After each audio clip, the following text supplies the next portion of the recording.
Welcome back to the Win In Podcast. I'm your host, Max P, and I'm joined by my friend Hire to enjoy another evening of a little bit of whiskey and some magic discussion. How you doing, Hire? What's going on? Doing good, doing great, man. Can't wait. Excited to try this. I've never tried this one before, so I'm really yeah, I'm really excited. Yeah.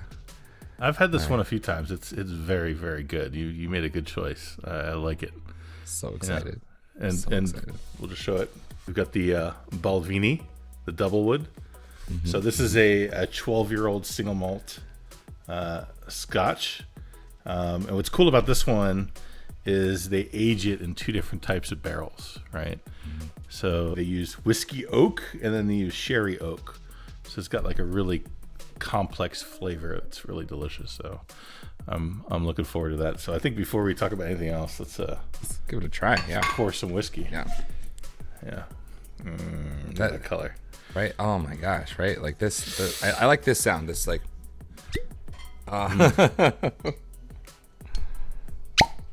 Oh, yours is winning. Yours is winning for sure. Oh yeah. Absolutely. Okay. All right. So I'll give myself a nice good pour because it's Saturday night. It's the day after July 4th, so it is Saturday night. I don't have work tomorrow. Listen, feels good, right? Yeah. We can relax and enjoy this a little bit. All right. So, cheers, my friend. There we go. Oh, I like that. Oh, that one's nice. It's sweet. It's got good flavor. Really... It changes, you know. I really like that. Oaky, this is my favorite flavor, and then it's real good. It's real good. Yeah, this is winning in the Scotch department for me. I think this is the best Scotch I've ever had. Delicious. Holy smokes, dude. That's wonderful. Oh, man. It's real good, man. It's real good. Yeah, I'm going to take another sip. It's funny. So with whiskey, I like the taste of whiskey, but there's not a lot of whiskeys that I want to just drink, like literally just like chug, because it's alcohol, right? And it's like whatever. But this is wonderful. I would drink this just like I'm thirsty. Like that's, you know what I mean? That's dangerous, man. That's dangerous. Yeah, this is it's sweet. It's great. Oh, I love this. Okay, cool. Yeah, really good. Really good. Man, excellent. Very good. Yeah, so make the discussion nice. Real nice. Yeah. I have a couple pours of this. All right. Yeah. Yeah. So before we get started, first of all, like I haven't done a whole lot of recording lately. Yeah. And I went to an event last weekend. A lot of people came up to me and said, "Hey, do more. Like do more recordings, do more content," because they're right. I've been slacking hardcore. I've just had a lot going on in my life, but yeah, you know, yeah. Same. But same. Absolutely. Yeah. So it's been crazy. We tried to do this initially like 3 weeks ago and just could not make it happen. So, life is busy, but I should have a bit more time now. So hopefully I can start doing things a little more regularly and get more stuff out. So let's do it. Yeah.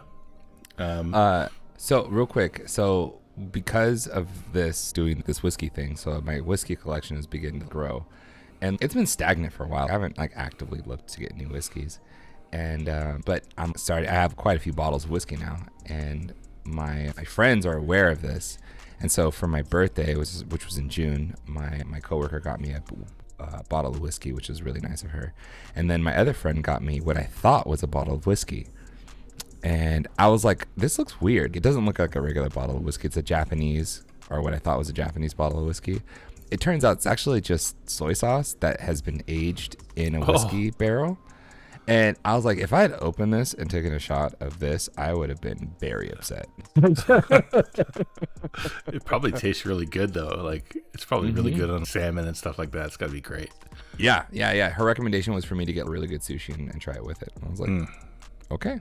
Give it a shot. Yeah, for sure. Sounds like a plan. Yeah, maybe we'll do like a soy sauce and magic episode at some point. Soy sauce and magic, I guess. I don't know. Sushi magic, that works, right? Yeah. Sure. Why not? Yeah. And you got a lot of stuff coming up. I saw that there's another fishbowl, dude. Another fishbowl coming up. Fishbowl 6, man, is coming up. Yeah, it's coming up. It's a lot. Not gonna lie. It's a 15K. 300-person cEDH event at the same spot that we had it last time. We have new artists. We have TC's Rockets and Propaganda are vending this time.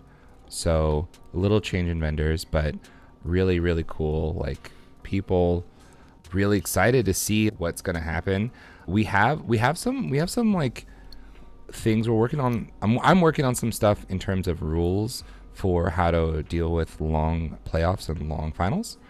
There will be a conversation that I need to make with Baldy, who is our head judge for this event, because I will put in time restrictions because we do pay by the hour for the venue.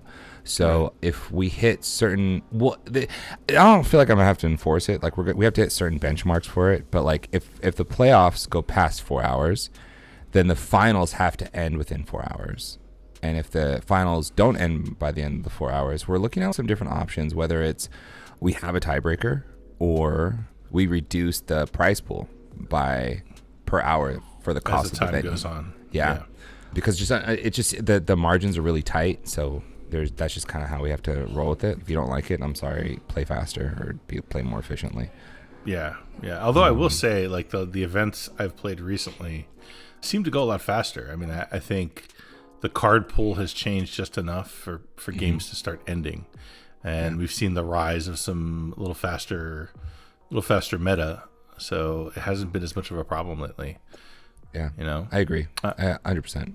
In Vegas for MagicCon, I played a lot of games, and I was ripping Roxai, like actually just playing it nonstop. I think I got like 22 games in with Roxai, and I won a lot of them. I won like 20 games, and like that's pretty good. Yeah, the wrong size, I guess like the archetype. Oh yeah, the deck rips, dude. It's so good. I think traditional Roxai is really good. It's just Roxai has a little bit more backbone, can be a little bit more resilient if it gets blown out. I'm running a lot of really specific to me cards that I think are good that I don't know if anyone else cares about.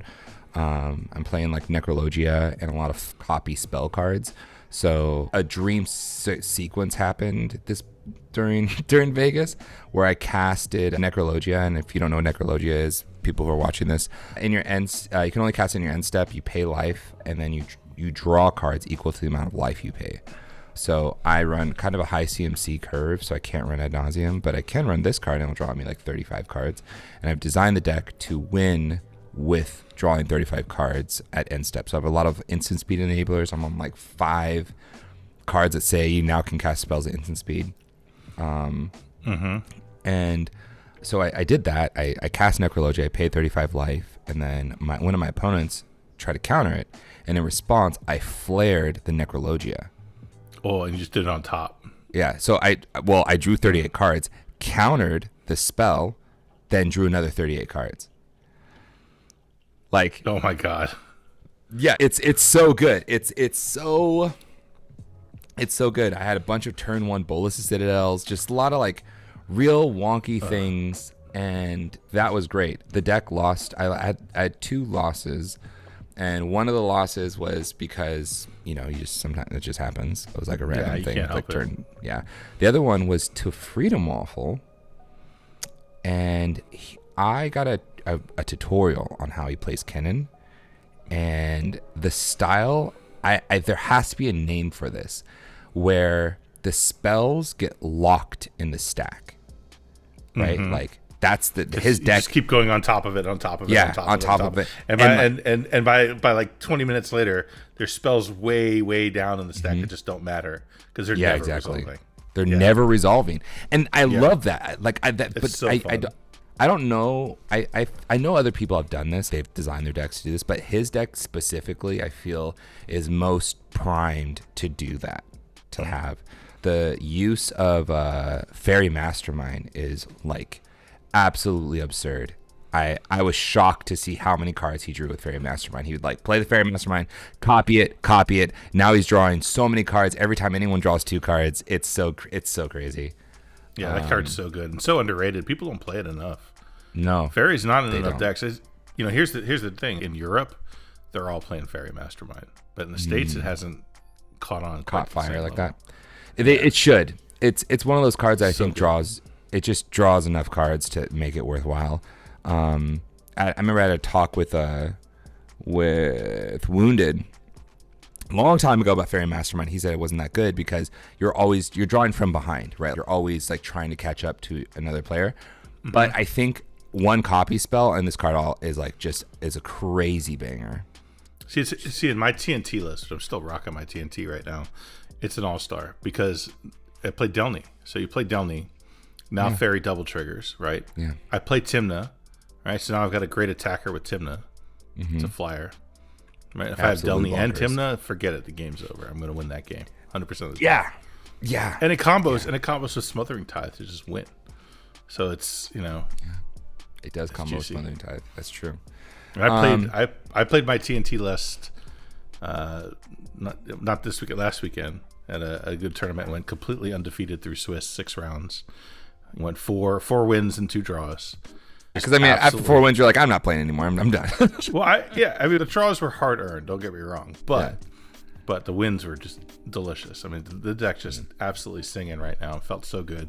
Yeah. I lost in the semifinals immediately because sometimes that just happens. I don't think I did anything wrong or the deck was bad or anything like that. It was just circumstances were what they were. I cast a Vamp Tutor and then an opposition agent came down and then all 3 opponents had wins immediately afterwards. So it's just like, okay, what happened? Yeah. It happens. But good tournament, good fun. Deck felt great. There's a lot of players that may not recognize the potential they have with opposition agent, where if you don't throw it out the first tutor you see and you just hold it back. Like I've seen so many times where someone puts out a Vamp Tutor, kind of does like an opposition agent check, if you will. No one does anything, and then they grab their Underworld Breach, they cast Breach, and then they Vamp Tutor again for the next thing. And if you feel the opposition agent out, then it's like, I'm so done, blood. Right? Yeah. The same thing when Hulk was more popular. I remember doing that exact play where it was like, okay, they got all the things. All right, they did all this stuff. They tutored, and then like, okay, here's my necromancy. Here's Hulk.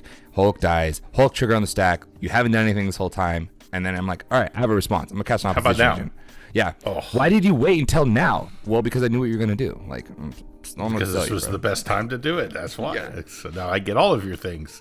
Yeah. Thank you very much. Thank you very much. Yeah. It's in my case, it wasn't such a huge blowout, except for the fact that all he did was get a Fierce Guardianship to protect his win attempt. So he got that Fierce Guardianship. He went for the win. I had to Demonic Consultation, which is my least favorite spell in Magic, to stop him. Yeah. And I had to do it twice because I did it once, and I had to get instant speed with a Emergence Zone, E-Witness back my Demonic Consultation, and cast it again to get a spell to be able to actually stop it, which obliterated all my chances of winning. I mean, at that point. 1 Demcon, you're like hurting. 2, you're like, I'm out of this game, bro. Yeah, I'm done ski. Nothing I could do. So I lost, but it was still fun. Yeah, for sure. Still a good time. Okay. Yeah, so there's other upcoming things that everyone should be paying attention to. The biggest one is the Steel City Spectacular coming up next month. Dude, I'm so excited for that. Are you coming? No. Damn. I'm gonna be in that stream watching. It's gonna be hot. We got some good ass players going to that. It's gonna be insane. I mean, the whole thing starts on Thursday and goes through Sunday. So there's events Thursday, Friday, Saturday, Sunday. And the main event being the Open, which is 300 player capped event. And then at the same time, there's the Top Deck Invitational. That's the top 64 players as well. So it's going to be nuts. The Open 300 players capped? I thought it was more. Yeah. It might be more, actually. Yeah, it might be more. I think it was like a. It's hard for me to even think about more than 300 players at this point. Like, it's just, that's a lot of players. Yeah, it's nuts. Hold on, Steel City. Let's see. Steel City cEDH. I'm so excited. Like it's a 20K. That's so massive, dude. Steel City. 351 seats remaining. Yeah, so I think it's 500 players. Damn. I mean, I don't think it's going to end up being 500. That's hard to even imagine, but it could. It could be 500 players. And $20,000 prize pool. Mm-hmm. That's massive. And the entry fee is so good. It's so good. I think it's the one thing that like TOs don't talk about enough is how do you determine your prize like pool for and just to justify your tickets. Someone asked me about that for Fishbowl 6. The entry price is $125, and they asked, "What do I get for that?" I said, "Well, you get a $15,000 prize pool. It is convention like where you have artists and you have vendors, but like the biggest thing here is that you're getting a cEDH tournament on the West Coast. Like there is no other like large cEDH events on the West Coast, like period. Like the largest one I think I've seen is 64 players. And it's just because it's expensive. It's so expensive to run events. You're in Pittsburgh, bro, you are crushing it. Like you have a 4-day super sick event, the open, the invitational, possibly Top Deck's last event. Like this is crazy, man. It's gonna be nuts. I mean, I'm playing in a legacy event on Friday. Then I'm a special guest, so we're having a special guest event as well Friday night. So I'm playing in that, and then I'm playing in the invitational, assuming that I don't get bumped between now and then, which hopefully will be okay. Yeah, hopefully. It's gonna be crazy. It's gonna be crazy. Oh so gosh. If you haven't already signed up, come on, come on. Yeah, it's gonna be great. It's gonna be really cool. I'm not gonna lie. I'm really excited about it. Baldy is running it. He's such a good judge. I think that I seriously think if you are like looking to get into cEDH and you want to test your grit, this is where you do it for sure. Oh yeah, the best players in the world are going to be there. It's going to be, yeah. There's not going to be another event as competitive, I think, for maybe ever.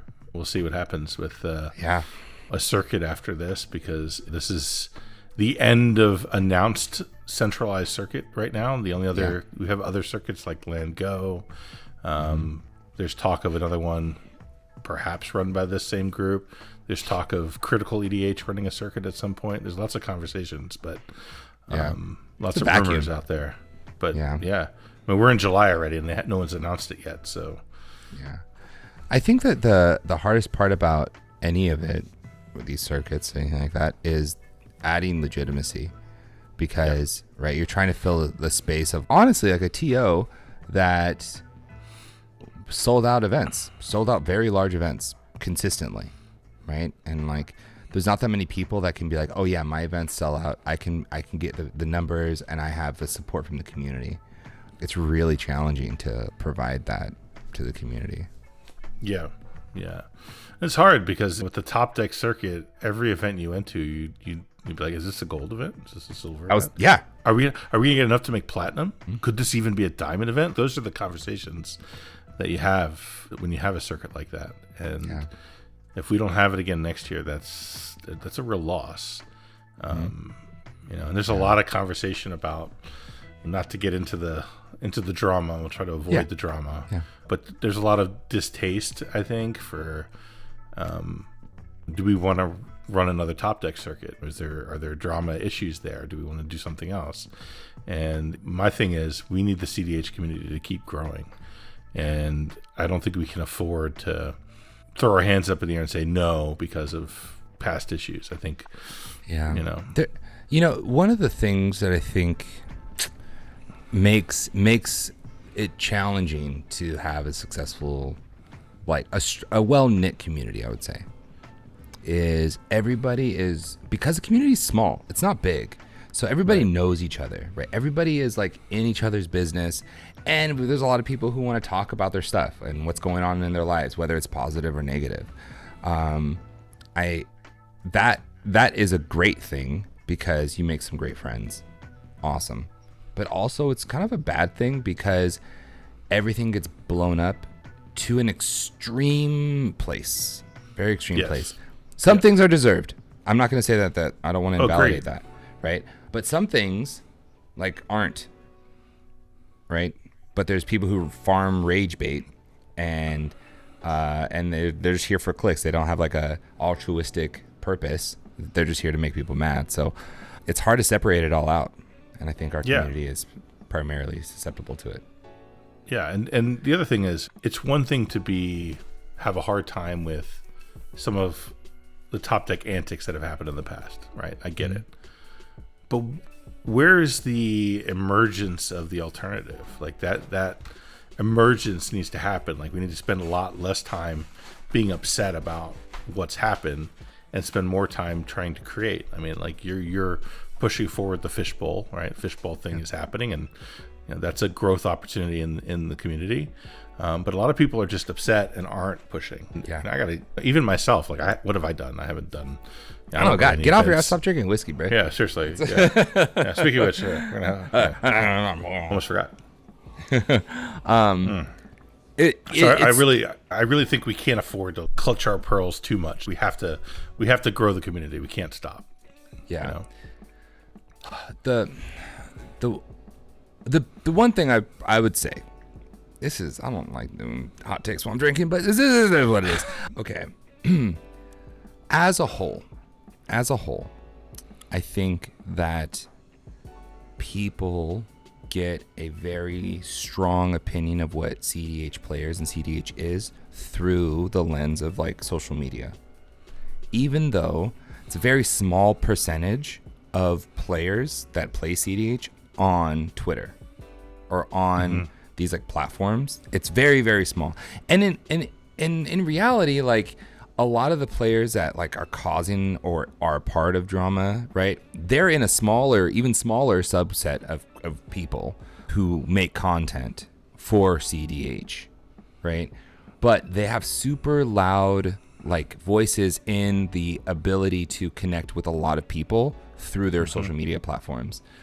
And if I were to think about the biggest channels in Magic, I think like the Professor is a good example, right? 1.17 million followers. He caters to like Magic enthusiasts, right? It's not just Commander. Like he does play Commander, sure, but like Secret Lair releases and like all this other stuff. His content is very geared towards the average person, which is awesome. Play to Win is the biggest cEDH channel at this time. They have like 110,000 followers right now at this time, and they're booming, exploding, right? Massive compared to everybody else. Yep. If they just made casual content, they would have eclipsed 1 million already. Yeah. And that shows you that it's a small community. Even if you're at the top of the game, it's still a small community, and we have to really be mindful that every time something happens in the community, every time a new piece of drama and everyone has a take on it, Hire wants to change the rules of tournaments. Oh my God. Drama. We're just shooting ourselves in the foot every time. Yep. Like there's a world where I'm like, you know what? I'm not doing this anymore. I'm out. Peace. And I stopped doing the fishbowl. No more West Coast event. Right? Oh yeah. And like I know how that feels. I felt that way. I felt like, man, you know what? I don't even want to play anymore. This is just too much. I don't want to be involved in this. It's just too much agony. And that's a dangerous place for it. We shouldn't have that. We're not big enough to be able to afford to have people just quit and leave. Yeah. Like we just can't do it. The people who have motivation and drive to make cool stuff. I think about when I started playing cEDH. I thought, this conversation went very different than how when I started playing cEDH, the biggest names in cEDH were names like Shaper. Right? Shaper and Sinestra and Lurker and like these like right like these and like Timmy T1000, right? Like all these people who were like really into the scene, right? This is like 2018 cEDH. And if you were to ask like a player now, who made Food Chain a deck? Who thought this would be a good idea for a cEDH deck? Shaper did. That was Shaper. That was the first person to make like a cEDH Food Chain. And those guys deck. are all gone, right? They're all and gone. None of them are active like in the community like that. I haven't heard anything from Shaper in years, but like it's one of those things that like each one of these people were invested. They were invested in the community and like trying to make change and try to do great stuff and started some cool things. But the community it just burns people out. Out. And so at some point we have to realize that we're all human, first of all, and like openly criticizing every single person for every single mistake they make, while might have good intentions, also could, because the community is so small, leads to the community shrinking And like I said earlier, sometimes it is, yes, absolutely, yeah, valid, 100%. There are some monsters, right? For sure. Shun. Yeah. No, Shame. and we should have alternatives. Like we should have, like right now we don't have alternatives. We just have Top Deck. Really, we have Spice Rack, but Spice Rack hasn't worked very well. Frankly, let's just call it what it is. Yeah. So it has not been well accepted. So we have Top Deck, and that's what we have. And it would be better for us to have Top Deck and something else, so that we're not completely dependent on Top Deck for everything. Because right now, I mean, the leaderboard, it's Top Deck. It's all Top Deck events. It's Top Deck points. It's Top Deck Elo. All of that's run by Top Deck. The championship circuit, the only one we have that's centralized right now is all Top Deck, right? There's not another nationwide or really international-wide circuit other than what Top Deck had. Yeah. So that doesn't exist. So we do need alternatives. But it's not, it's if we are so mad at one person that we're going to just completely cut off our nose to spite our face and say, I'm not going to do anything Top Deck because I morally object to one person, it destroys everything we have just to get back at one guy, and it's not worth doing that. It just isn't, and we need to instead we need to develop alternatives so that we can have a choice and force people to be competitive and not say terrible things on Twitter necessarily because they want to keep us as customers, right? Like right now, there's only one game in town, and as much as some people may not like that and not feel comfortable with it, that's the reality of it. So it's either we have cEDH or we don't right now. Yeah, it's funny, people they'll like so quick to boycott Top Deck, and they'll tweet about it, and it's like you're tweeting about it. The company owned by Elon Musk. Okay, sure. But Top Deck's the problem, right? Yeah, pick and choose your battles, bro. What is going on? It's one of the... I 100% agree, right? There is no alternative that is reasonable, right? I try to run an event on Spice Rack, and like it is possible. I don't want to say it's not possible. It is possible, but it's so challenging when you're used to using Top Deck that is been in development for a couple of years now, a few years, and has had people with boots on the ground at events. Like I remember Top Deck being at Fishbowl 1, 2, 3, 4, and like testing the software, make sure the software works. The developers there on the site, making sure it works, making sure everything works. And I don't know if Spice Rack simply has the manpower or ability to do that. And unless they are able to start doing that, like I don't see them succeeding at surpassing Top Deck. Yeah, agreed. All right, so let's transition a little bit here. There's a particular card that was spoiled. It's going to be a secret layer card a few weeks ago. I guess 2 weeks ago now, not even 2 weeks ago. That a lot of people got really excited about, and I think you and I are not necessarily on the same page about whether this card's any good or not. Yeah. And that is Shadow the Hedgehog, and I'll put it on screen. And I'll read the card to you real quick. So it's a legendary creature, Hedgehog Mercenary. It costs black, and red. So 4 pips. And it's got haste. It's a 4/2. It says, whenever Shadow the Hedgehog or another creature you control with flash or haste dies, draw a card. Chaos Control. Each spell you cast has split second if mana from an artifact was spent to cast it. So it's a lot of words. It's a lot of big words. And everyone's immediately gone crazy on it. I'll give you the floor first. What are your thoughts? What do you think? Okay, so card is nuts. And I went and I wanted to see what would make this as a commander really good versus just having it in the 99, right? Some sort of Rakdos 99 thing would be really cool. Having it, I've tried it in ROG, and it was okay. It was really hard to cast because I'm trying to cast ad nauseum. So I'm trying to do other stuff. I'm trying to cast Necrologia or whatever. And the 99 was okay. As a commander though, it becomes a mid-range stacks commander, and what you do to make all your spells like really gas is you play cards that like tax you a little bit so that you can use. So there's a Thorn Amethyst. Thorn something, right? The 2-mana artifact, all non-creature spells cost 1 more. So what you can do is you can use that to make your like 1-mana, like your Dark Ritual, into a 2-mana spell, which sucks because you're doing that.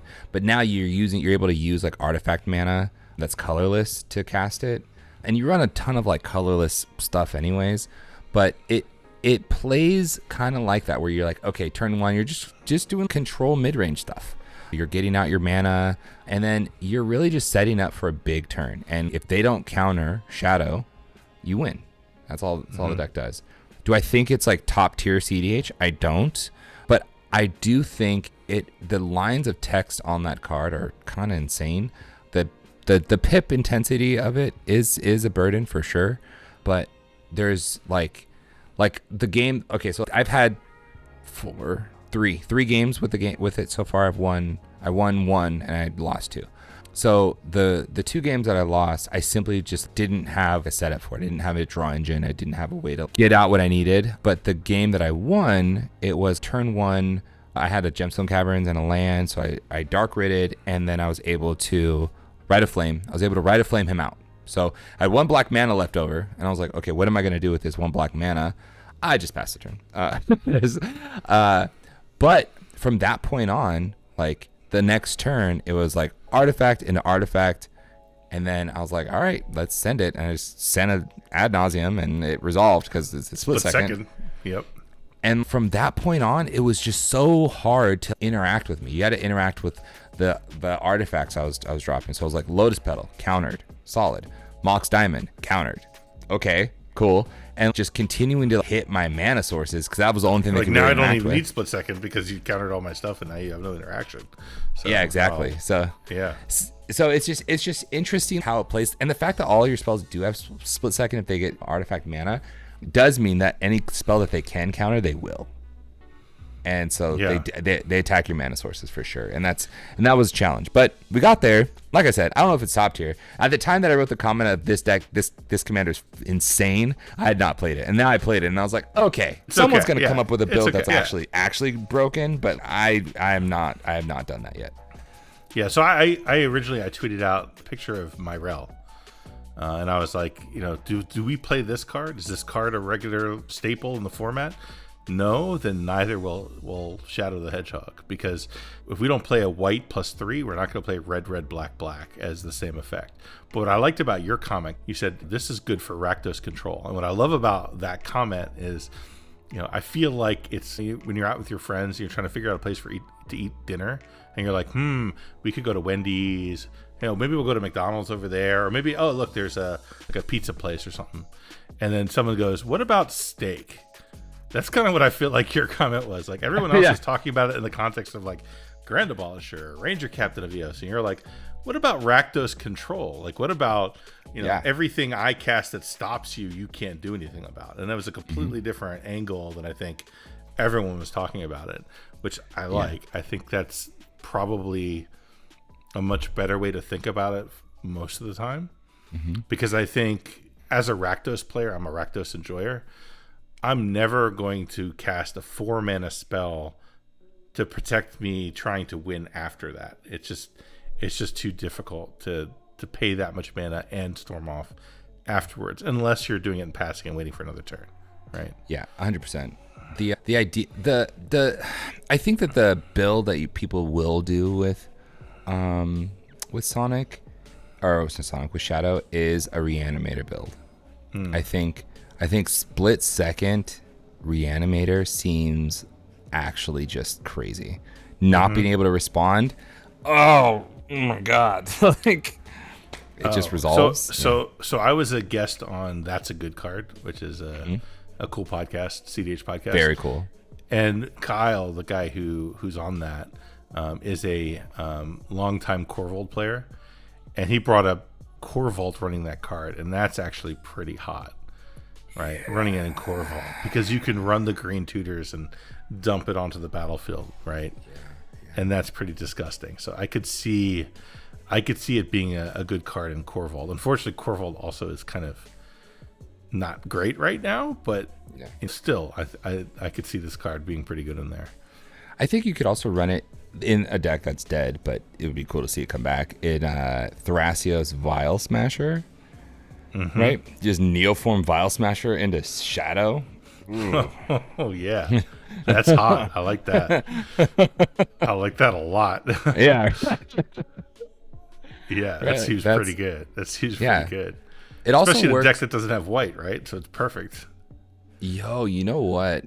There's a world where you do run Shadow in the 99 Thrasios Vial Smasher, because there's a line that, shout out to an old cEDH head. We're talking about old cEDH heads. This is my man Deke.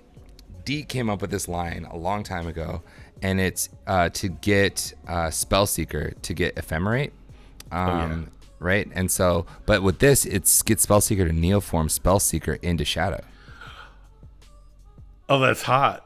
That's hot. That works. That totally works. That totally works. For sure. That could be really cool. Thrasios Vial Smasher. Absolutely. That's where, I could see that. Yeah. Because then you have all the things that you want. Can you imagine like a Gifts Ungiven that has split second? Like, what is going on right now, bro? Well, that's the thing is with that kind of deck, you don't have to try to win on the spot, right? You're not trying to necessarily turbo. So you could just value, get Shadow in play and be like, now good luck. I'm going to counter everything and you can't do anything about it. You know? Yeah, I love what Split Second does with Storm. I love that. Oh yeah, that's hot. That's a great idea. Can you imagine? There's so many like cool cards that just say I just win, and you if there's a Split Second spell on the stack, and you get a Storm trigger off, and you have like 15 whatever it is, like oh bro, you're just killing it.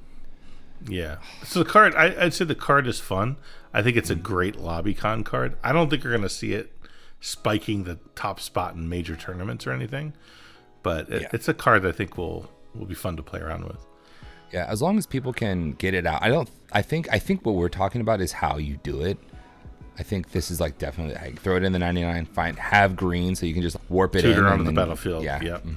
Yeah, that seems really good. God, I agree. Dang, that sounds good. Yeah, that's solid. Lay this card down. So what are you brewing right now? What do you got going on? Man, I'm just on a bunch of stuff right now. Wrong side is really where I'm at, honestly. I think wrong side is like really fun. It's super good. The more I play it, the more I want to put more wonky stuff into it. I'm on Arkham Daxon right now. Yeah, the goal is to transmute away Silas into Bolas Citadel. Oh, that's so cool.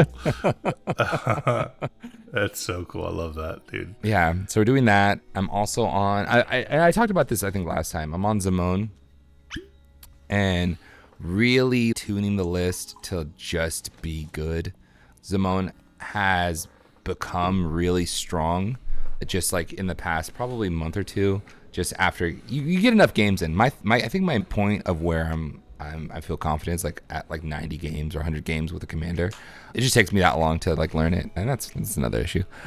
But like, there's cards that I've been really excited about. One of the things is like rulings. So mana abilities are really interesting.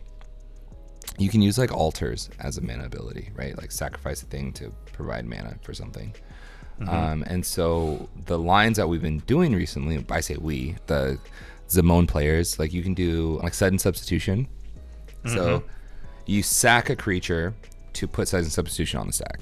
But Zamone runs a line with a card called Eudora. Eudora says whenever a non-token creature dies, you can put that creature on the battlefield face down, and it is a forest.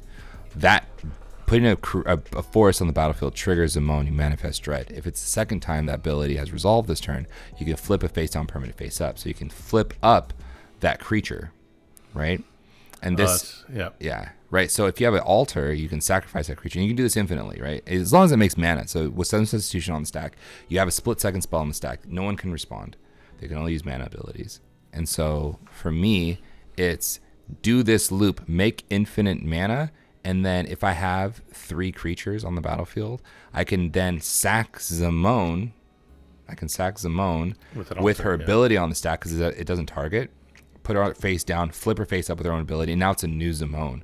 And so when I sack a new creature, so it's the second time. It will manifest Dread. It will manifest Dread originally, and then I can continue this loop and manifest my whole library.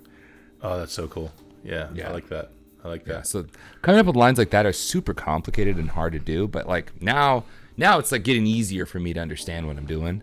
So that was a list. Those two are like my pride and joys right now. I played a lot of VV. That deck is just crazy. Yeah, I've built VV. I've been working on VV a good bit, and I think that deck has a lot of potential. I think we haven't optimized it at all yet.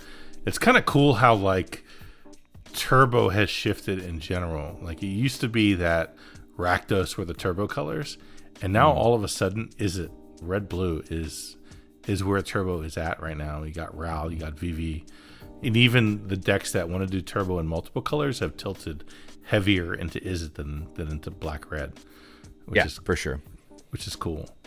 VV, by the way, in the 99 is crazy. Oh yeah. Oh my lord! Every time I'm like, Jesus, man. This thing is Vivi in general is just crazy. I mean, the deck I got, like right now, I'm like loving the crap out of it. It's so fun, and it just goes nuts. And you get these turns where you're like, I don't know if I can do anything. I guess I'll just cast this cantrip and see what happens. Oh, that leads to this. That leads to that. Leads to this. Next thing you know, it's 20 minutes later. I'm like, I don't know where to put all these cards. I'm going crazy. I don't know where to put all these cards. Oh no! It's like Nadu. No. It's like the Nadu effect where I'm like, I'm sorry guys. I'm gonna keep going. Yeah. Go get yourself a drink or something. Take a potty break because we're gonna be here a while. It's curiosity resolved. I don't know how it did it, but now we're just going off. I guess I'm gonna clone this curiosity, so now I'll draw 6 cards. Okay. 2 curiosities on VV is not a pleasure I've had to enjoy. Yeah, that seems actually crazy. Yeah. I think Izzet is in a super strong place right now for sure, and getting stronger. I mean, and the way it is with Turbo is the more people buy into Turbo, the better Turbo gets. Mm-hmm. Right. So we sit down at a table and there's one Turbo deck, it's not very good. You sit down at a table and there's 2, it's very good. You sit down at the table and there's 3, you're screwed. You can't do anything. You're gonna lose that game. It's too fast. I will say though. By the way, I'm always cooking Kennen. Always. It's always in the oven. It's never done. Yours has been at an all-time premium. The amount of games I've resolved Lurking Predators in the past like 2 months has been absurd. I look for it. I actively am like, all right, how can I get Lurking Predators into my hand? Because I can't tutor enchantments easily. And like it becomes this like race to find Lurking Predators. And if I have 6 mana and the ability to cast Rhystic, Mystic Remora, and a Fairy Mastermind, right? Like I could do all this, or Lurking Predators. I'm casting Lurking Predators 10 out of 10. Oh, you're crazy. I love every it. time. They're crazy. Every time. I've lost to that card too many times though to mock it because I can't tell you how many. I got a buddy Nick who his favorite deck is Polony Nest Tender. Oh sure, yeah. And he is a Lurking Predators enjoyer, and the number of times I'm like, I have everything I need to win the game. I just have to cast one more spell and deal with one more Lurking Predators trigger, and I'm like, and I win. And he goes, oh, Rule of Law, and I'm like, okay, I guess pass. Pass. Good GG guys. It's one of those cards because it's a triggered ability that responds to a spell being cast. You have to go through me first. And right now, like in like big flips, a lot of the creatures that I'm on are dealing with stuff that are affecting the board currently. So a good example of creatures I've added because I'm tired of people's bullshit. Okay. I'm on Jumbo Couture. Wait, say that again. Jumbo Kator, I think, is the cactus that when it attacks gets 9,900. Oh power. Yeah. Yeah, I'm on that. Jumbo I want Cactor. this. Yeah. Oh yeah. Oh, that's and insane. Just kill a player. I'm here trying to take lives, bro. I'm just doing it. I'm on Jin Gataxias Progress Tyrant. I'm on Lawan Cephalid Empress. You have blue creatures that you care about? You're never gonna cast them ever again. Like you're a monster. Absolute monster. Bouncing someone's Thrasios and they can't cast it is the best thing ever. It's the best thing ever. You're hurting me. You're hurting my soul, man. Oh my It hurts God. my soul. Yeah. I got hate on my Thrasios. Yeah. Dude, he's just hanging out. You don't have to worry about him. Yeah, I'm on Apex Altasaur. Apex Altasaur. It's the dinosaur that fights everything. Oh yeah. I'm on Thornman. Listen, if this Lurking Predators resolves, you're not winning the game. I can't think of a more higher card than Lurking Predators. I mean, that's like so you. Oh, like, bro, it's my favorite card, dude. Like, so good. I'm not surprised. I would not be surprised if I look closer at the art and that you're in the art somewhere. Somewhere deep in there. I'm just trying to get my Lurking Predators signed. I need to get a foil version of Lurking Predators. That card is like actually one of my favorite cards. Yeah, it's like that and Deadeye Navigator. So the other deck I'm working on is Y'shtola. That's the Esper Cat Lady. Mm-hmm, and shout out to Khalil up in New Jersey, New York area. He showed me his list, and I was like, oh, okay, I need to do this. And it's basically just drain. The whole deck is just drain you out. Yeah. Right? Mm-hmm, I'm just going to sit here. I'm gonna play Rug of Smothering. I'm gonna play Kumbal. Rug of Smothering? Oh my god, you're a monster. Yeah. And every time you take any game action, you're going to die. Is what's going to happen. You're just going to slowly bleed out, and I'm going to win. And I don't have to really do anything. I'm just going to stop you from winning, and have you die. It's like Talion, but only the worst elements of Talion. Dude, that's so funny. Y'shtola is one of those commanders that, like, I didn't think could be more Esper. It says it literally says I play the game and I draw cards. That's all that's happening here. Play the game and draw cards. Yeah. And Khalil's description of it cracked me up because he's like, I don't think this deck is good, but somehow I keep winning. So I don't know. What do you think? Yeah. And I was like, I think I want to play this. That's what I think. It's a control player's like dream, honestly.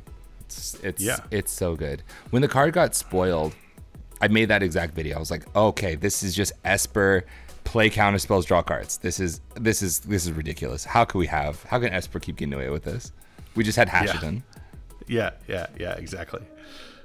So yeah, I'm excited. I got my Y'shtola in the mail yesterday, so I get to start sleeving it up tomorrow, and then get to play it on Monday. So I'm super excited. It's gonna be good. That's so exciting. Oh man, I don't want to play. Remind me to never play you when you're playing Y'shtola. That sounds awful. By the way, we need to play some games, dude. Like we haven't played any games in a while. We honestly we've only played like a couple, 1 or 2 games ever. Yeah. Yeah. I'm excited. Like we'll call it like we're big boys, so I'm down. I'm down to. Yeah, we have to do that. Yeah. I pulled a Surge foil Y'shtola. Oh shit! In Vegas, yeah. That's nice. Yeah, that was that was a pleasant surprise. I was like, oh, okay, we're coming back with a little bit of money. That's pretty good.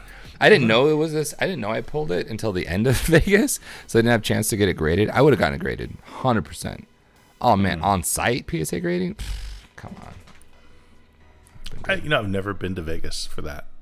I've been to Vegas for work a million times. I've never been to a Magic event in Vegas. Oh, it's so much fun.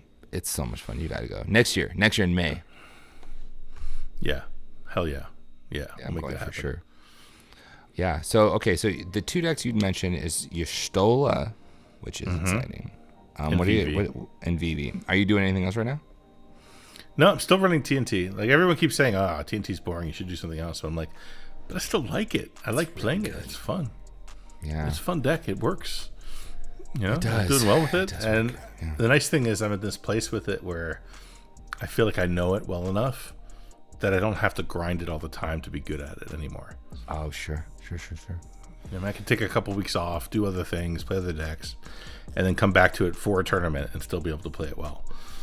So, yeah, I feel that way with Kennen. I think that's Kennen and Kenrith actually. Kenrith, I can pick up Kenrith and be like, let's go. That's fine. That was a big chunk of my life in my early cEDH days. That was like, honestly, I think 2020, 2021, I played over 1,000 games of Kenrith. And I was Bray. Never played it. Oh, you got to play Kenrith one time. It's a fun deck. Yeah, I think I should. It's too bad I missed the Dockside time. Oh, Dockside was it was just tasty. The one thing that made Dockside broken for many reasons was the fact that it could die and you could reanimate it. Yeah, exactly. That being the thing, there were so many times where an opponent would cast a dockside and they would say, "Hey, are you gonna kill your dockside? Like your dockside can't be alive because Kenrith is just gonna copy it and they're gonna win the game." And I'm like, "What are you talking about?" Yeah, I'm gonna do that. I'm exactly. Yeah, you look at the Phantasmal image in your hand, like, what? I would never. Yeah, I would never do that. What are you talking about? I would never do that. It's one day. The next one the next episode. I would love to try to identify combos that people have made in like their primers or lists, people who maybe originated a list or whatever, and a line they came up with that became a staple in the format. That's a good idea. You know, that's a good idea. And it's good to just take those combos apart and look at them because you realize that there's like new cards that make them even better or give you different angles to do the same thing. Yeah, I like that idea a lot. Yeah, that'd be really cool. Yeah, I want to know two things. One, who thought Humility would be a good card? Because I want to murder them. And then a Shurikai player, that's who. Oh my God! Same thing with Culling Ritual, man. Culling Ritual kills me every time. So much, dude. I love that card so much. When it resolves, I'm just like, are you gonna win? No, you're not gonna win. You're gonna have to sit the rest of this game with nothing, with two lands because Kinnan runs 25 lands. Dude, I had a Culling Ritual game over the weekend that was insane. I was playing against Thrasios Tevesh. I was playing against and Jetmir and another. I don't remember the fourth deck. It was another Vivi deck. It was a Vivi deck. But in any case, what happened was Thrasios Tevesh got out to a ridiculous lead. They were like way ahead of the table. They had like 6 thralls, and Tevesh was all the way tapped up, and Thrasios and Gaia's Cradle, and then just everything. And they were like drawing 6 cards a turn and going nuts. And it got to Jetmir's turn, and Jetmir's like, "Hey, should I just kill him?" And we're all like, yeah, please just kill him. And he casts that spell that creates a bunch of rats. Oh, right. No. And with Jetmir, they get like plus a billion, yeah, plus and double 9 strike and plus trample. 9. Yeah. And he's just like, okay, and now I just kill you. Yeah, bye, dead. Just outright killed the Thrasios Tevesh player, just outright, just murdered him. Yeah. And he was very upset because I defended the rat making spell with a counter spell to make sure it got through. Yeah. But I'm like, I mean, sorry, dude. What am I gonna tell you? But so he does that, kills him, goes to my turn, and then I Culling Ritual, kill all those rats, kill all the stuff, create a bunch of mana. I end up like. I didn't win on the spot because I got stopped. Yeah, you just recast Thras and like. But at that point, activate Thrasios 10 times. Yeah, for sure. Yeah, the game was over. I cast like Rhystic Study and Mystic Remora after that. My commander and like passed. It was disgusting. So I love Culling Ritual. That card's so good. The entire table was just molding.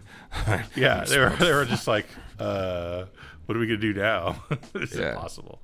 That's exactly what happens. That's really funny. Oh my God, God, Ritual's amazing. It's so good. Yeah, so good. Yeah.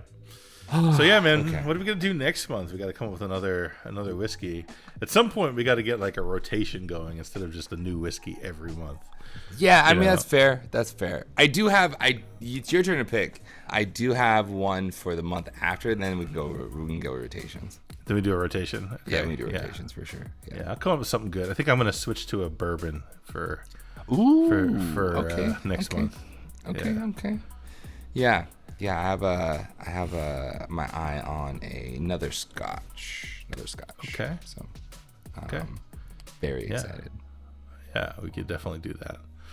Well, man, it's a pleasure as always, dude. Always good talking to you, hanging out a little bit, sipping a little sippy, and chatting. Yeah, it's just a good time. I got to be careful when I stand up. I've had 3 glasses. I need to be. I'm not far behind you, man. Yeah. This is real good. This is dangerous stuff. It's too easy. It's too easy, man. It's like I like the taste of it. I really like this one.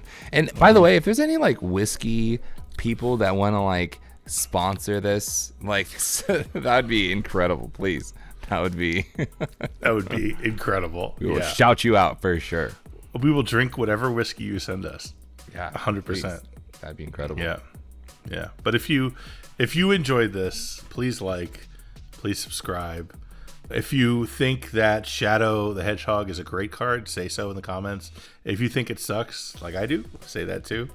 And come join the Discord, come talk to us, come hang out, and look forward to seeing you guys for the next whiskey and magic sipping time. Yeah, man. Peace out, guys. Thanks for having me.